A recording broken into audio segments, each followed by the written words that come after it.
Salut YouTube et bienvenue sur Bingeflixers. Aujourd'hui, nous allons discuter d'une série qui a pris fin début juillet, il me semble, que j'ai regardé de bout en bout. Comme vous avez vu dans le titre, il va s'agir de Vikings. Alors Vikings, tout simplement, c'est une série qui parle, comme son nom l'indique, de Vikings, et on va suivre certains personnages Vikings emblématiques, notamment des mythes nordiques et tout ça.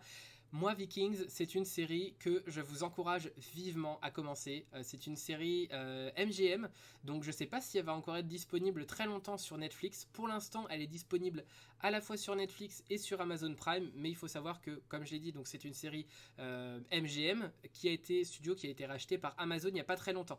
Donc pour l'instant, elle est encore sur Netflix, mais je ne sais pas encore la durée du deal.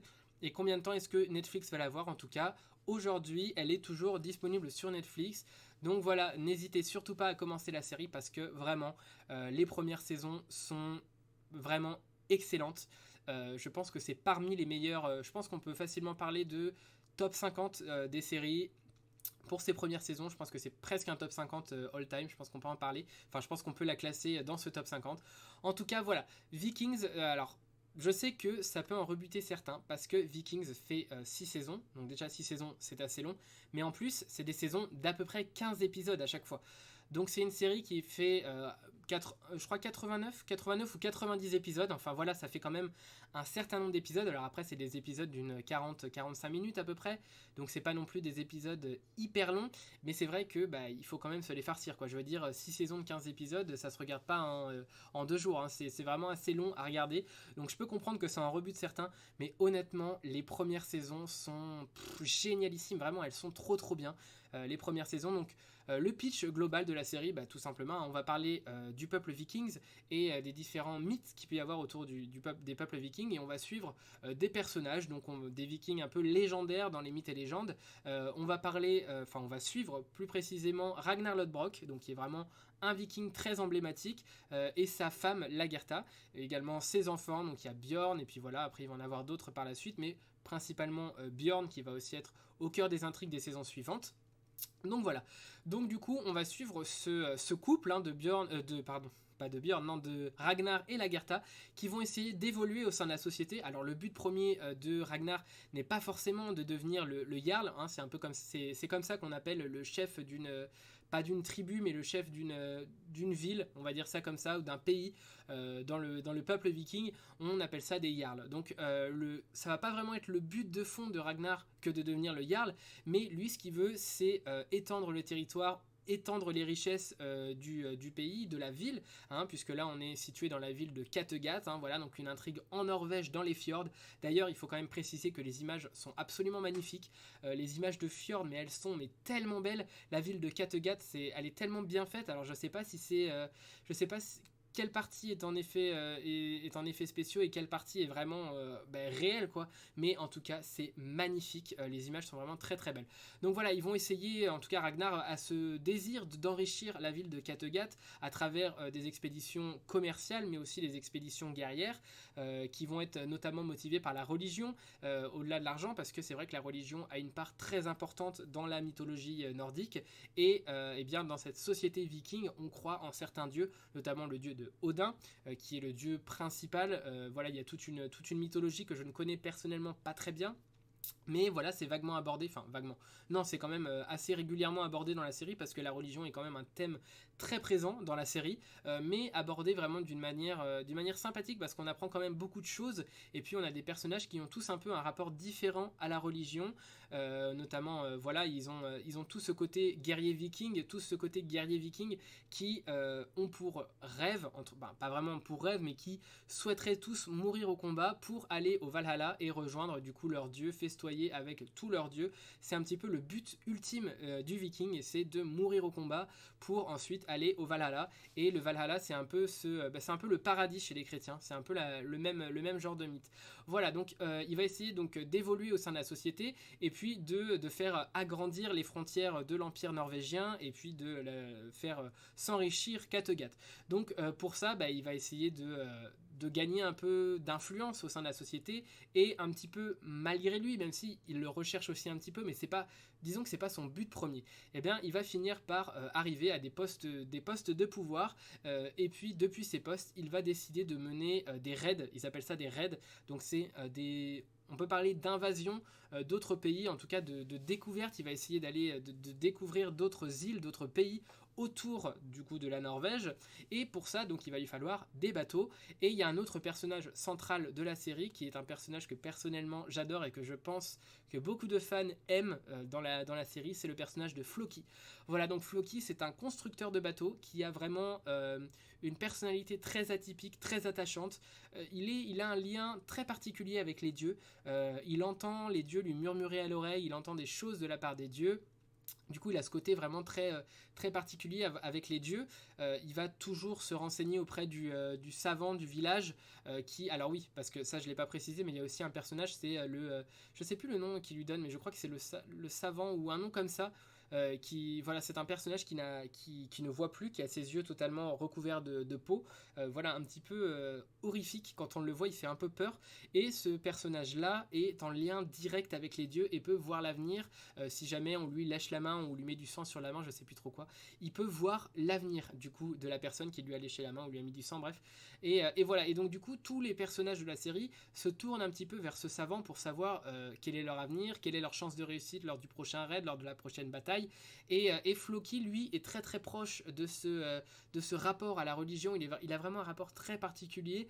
Et voilà, du coup, il est très influencé par ce que les dieux vont lui murmurer ou par l'avenir que lui prophétise du coup le savant. Donc il a vraiment cette personnalité vraiment très un peu enfantine. Enfin, je sais pas comment décrire sa personnalité, mais très douce. Voilà, moi c'est un personnage que j'aime énormément. Donc c'est le fabricant de bateaux de la ville qui a une capacité extraordinaire pour fabriquer des tonnes et des tonnes de bateaux. Et donc voilà, au fil des saisons, on va voir donc Ragnar monter en pouvoir, monter l'échelle, on va dire, sociale au sein de la société. Et Lagertha qui en fait de même, puisque au sein des sociétés vikings, voilà, il faut savoir que la place de la femme était vraiment assez privilégiée. C'est une des premières sociétés qui a vraiment mis la femme au cœur de la société, et pas seulement en termes d'élever les enfants ou, voilà, ou de tenir la maison, mais vraiment en termes de guerrières, quoi, qui les ont vraiment entraînées pour qu'elles deviennent de véritables guerrières. C'était notamment l'image des Valkyries, et donc là on a Lagertha qui devient une guerrière au bouclier, qui va entraîner avec elle d'autres femmes pour qu'elles deviennent également guerrières au bouclier et qui vont se battre aux côtés des hommes du coup lors des invasions ou lors de la défense de la ville, parce que au-delà des invasions, il y a aussi des scènes ou des périodes où la ville doit être défendue parce qu'elle est assaillie. Hein, voilà, il y a tout un côté un peu Game of Thrones dans Vikings, puisqu'on on a différents peuples, on a différents pays qui s'attaquent tous un petit peu les uns les autres, qui veulent tous un peu agrandir leur territoire et leur richesse. Et donc du coup on a ce côté un petit peu Game of Thrones où quand t'es en partie en raid, du coup il n'y a plus personne pour défendre la ville, donc il y a d'autres personnes, il y a d'autres peuples qui essayent de venir envahir la ville. Il y a un petit peu ce côté là très sympathique dans les premières saisons. C'est vraiment, il y a beaucoup du coup de suspense, on a beaucoup envie de savoir la suite sans arrêt, grâce à ça notamment dans les premières saisons.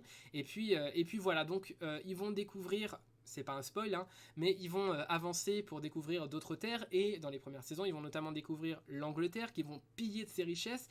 Et là on a ce côté également encore intéressant de confrontation des différentes religions, parce que l'Angleterre est de religion chrétienne, et alors que du coup les Vikings, eux, ont leur propre religion, leur mythe, voilà. Et donc, du coup, il y a ces deux religions qui vont un petit peu s'opposer, et chaque camp va essayer de convertir l'autre camp à sa religion, notamment à travers les,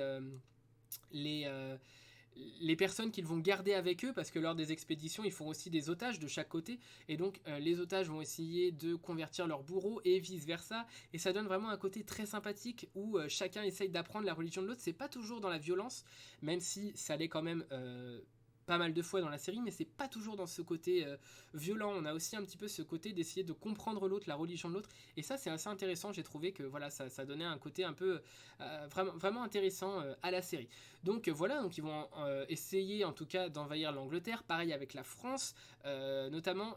Je pense que c'est une série qui s'inspire de faits qui ont été relatés. Alors est-ce que c'est des faits vrais ou pas? En tout cas c'est des faits que j'avais vus sur la page Wikipédia, notamment l'invasion des Vikings par la Seine pour avancer sur Paris.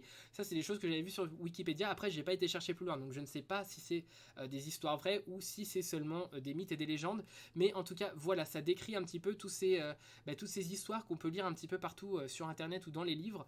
Ça les met en images et voilà, ça donne un petit côté, c'est un peu traité à la façon d'une série historique dans certaines façons, même si ça reste très romancé et très intéressant à regarder sans que ce soit trop lourd ou trop ennuyeux, hein. Voilà, ça reste toujours vraiment intéressant. Donc on a ces premières saisons qui relatent un petit peu de Ragnar Lodbrok et de Lagertha, qui vont essayer comme ça d'agrandir le territoire et puis d'augmenter les richesses de Kattegat, la ville de Norvège.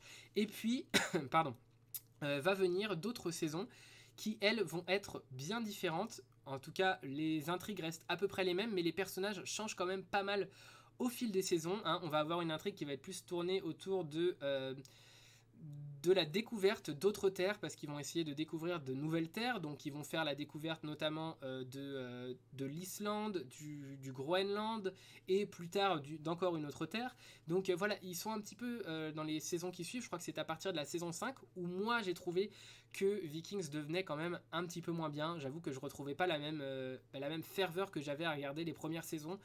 C'est un petit peu... En tout cas, moi j'ai trouvé moins intéressant. Je trouvais que l'intrigue était un peu trop tirée par les cheveux. Il y avait beaucoup de personnages que je n'aimais pas.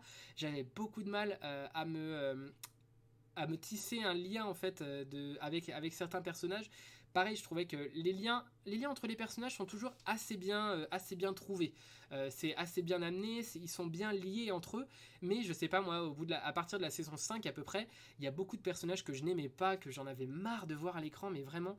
Et puis je trouvais que les intrigues tournaient beaucoup en rond, c'est-à-dire qu'on revenait toujours au même sujet et pendant 2-3 saisons ça va, mais quand on arrive à la saison 5 et qu'on revient avec les mêmes problématiques qu'au début, moi j'avais vraiment l'impression que la série tirait en longueur et essayait de faire de plus en plus de saisons, sachant que c'était toujours assez populaire, et j'avais peur un petit peu que la série se perde en faisant sans arrêt des nouvelles saisons avec toujours les mêmes intrigues. Donc j'étais quand même à la fois content et un peu triste, je l'avoue, mais j'étais quand même beaucoup plus content qu'on ait une fin de série, parce que j'avais peur qu'on n'en ait jamais en fait, que ça s'arrête jamais, ou alors qu'on soit contraint d'arrêter parce que ça devient nul. Là c'est pas vraiment le cas, alors même si la saison 5 c'est vraiment, comme je le dis, un creux dans l'intrigue, moi je trouve que les nouveaux personnages sont vraiment pas aussi bien que les premiers. Ils sont moins charismatiques, et puis en tout cas moi personnellement je les appréciais tout simplement moins pour la plupart d'entre eux. Mais voilà, j'avoue que avec cette saison, donc là c'était la saison 6B, parce que la saison 6 était divisée en deux parties. Donc il y a la 6A qui est sortie je crois en 2021, fin 2021, et du coup la 6B qui est sortie là tout juste en juillet. Et j'avoue que j'ai été très satisfait de la saison 6B. Je m'y attendais pas, honnêtement. Je pensais que j'étais content que ce soit une fin, mais je pensais que ça allait être dans la même dans le même style que la saison 5 ou que le début de la saison 6, qui moi me plaisait beaucoup moins, où j'étais beaucoup moins enjoué de la commencer. Donc du coup j'ai mis un peu plus longtemps à commencer la saison 6B, parce que je me disais que j'allais pas aimer. Donc voilà, j'ai mis un petit peu de temps à la commencer, mais quand je l'ai commencé je me suis très vite rendu compte qu'en fait alors on retrouvait pas le Vikings des premières saisons, malheureusement, ça je pense qu'on pourra jamais le retrouver, mais on avait un côté très sympathique où on sentait que les personnages savaient où les personnages savaient vers quoi ils allaient, ils savaient que leur intrigue allait se terminer à un certain point. Et ça c'est intéressant, parce que du coup les personnages ne sont pas un peu perdus en train de faire des tours en rond sans arrêt, de tourner en rond et de sans arrêt revenir au même problème. Là on sentait que les personnages étaient écrits d'une certaine façon, où ils savaient vers quel point ils devaient aller et où ils allaient devoir s'arrêter. Et du coup voilà, il y avait une intrigue, je trouve, en tout cas pour moi, qui faisait beaucoup plus de sens que les intrigues des saisons 5 et 6. Et c'est en ça que j'ai vraiment apprécié cette saison 6B. Je l'ai trouvé très bien, d'autant plus que du coup tous les arcs se concluent, mais d'une façon ouverte. C'est-à-dire qu'il y a une fin, mais voilà, il peut très bien y avoir une suite, et c'est notamment le cas à travers d'autres séries, et notamment Vikings Valhalla, dont j'ai regardé également à la suite de la série 6, de la saison 6B de Vikings, j'ai regardé Vikings Valhalla, mais je vais pas en faire une vidéo à part entière, puisque voilà, c'est exactement le même schéma et puis les mêmes histoires que Vikings, mais beaucoup plus tard. Je crois que c'est 100 ans plus tard. Donc voilà, c'est les mêmes noms qui reviennent. Il y a pas mal de références qui sont faites à Vikings dans Vikings Valhalla.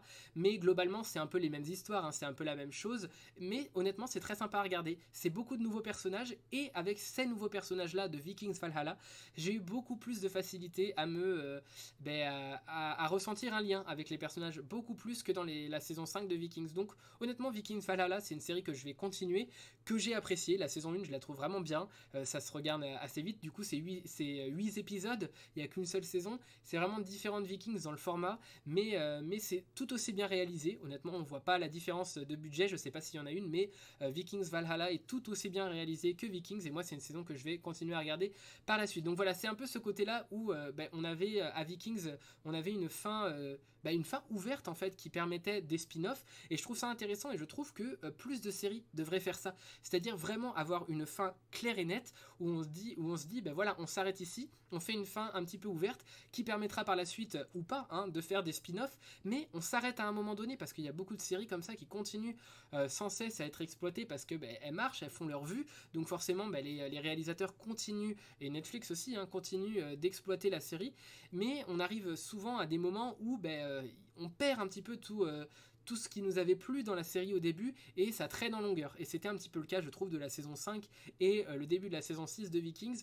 Et voilà, du coup, là, j'étais content qu'il y ait une fin. Je trouve la fin belle. La dernière scène, je la trouve trop mignonne, vraiment, la dernière scène, avec mon personnage favori de la deuxième partie de Vikings et un autre personnage que j'ai adoré. Je ne vais pas vous spoiler qui, mais c'est un personnage, moi, que j'ai adoré dans la série. Voilà, et donc ça se finit un peu sur une scène comme dirait George R.R. Martin, une scène un peu douce amère où on sent que du coup l'intrigue est finie, mais voilà, ça peut être ouvert à plein d'autres choses derrière, et donc voilà, donc c'était très sympathique cette saison 6B, en tout cas moi j'ai bien aimé. Donc pour résumer mon avis global, j'ai énormément apprécié les premières saisons, les 3-4 premières saisons de Vikings.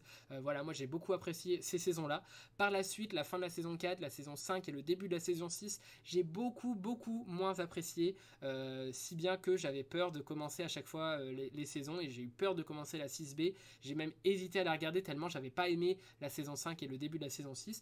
Et du coup, cette saison 6B, je trouve qu'elle remonte le niveau, et elle est motivante pour continuer à regarder tout cet univers Vikings, parce que mine de rien, on n'a pas forcément énormément de séries autour des Vikings, et on apprend des tas de choses, notamment au sein de leur société, comment fonctionne la société, quels sont leurs rites, quelles sont leurs religions. On apprend plein de choses, c'est vraiment super intéressant, et elle se finit d'une belle façon, je trouve. Voilà, donc c'est mon avis global sur Vikings et mon avis succinct, on va dire, sur Vikings Valhalla, deux séries que je vous recommande. Vous pouvez regarder Vikings Valhalla sans avoir regardé Vikings, il n'y a pas de souci, c'est des personnages totalement différents. Il y a juste quelques petites références à Vikings de temps en temps, des noms de personnages qui sont cités, mais il n'y a pas vraiment besoin d'avoir ce background de 6 saisons de Vikings pour apprécier Vikings Valhalla. Voilà, je ne sais pas si vous avez vous-même regardé la série Vikings ou la série Vikings Valhalla. En tout cas, si c'est le cas, n'hésitez pas à me faire part de vos avis et de vos remarques dans les commentaires. Ce sera toujours avec un plaisir que je vous lirai et qu'on en débattra. Et puis, je vous dis à la prochaine pour une prochaine vidéo. Salut YouTube!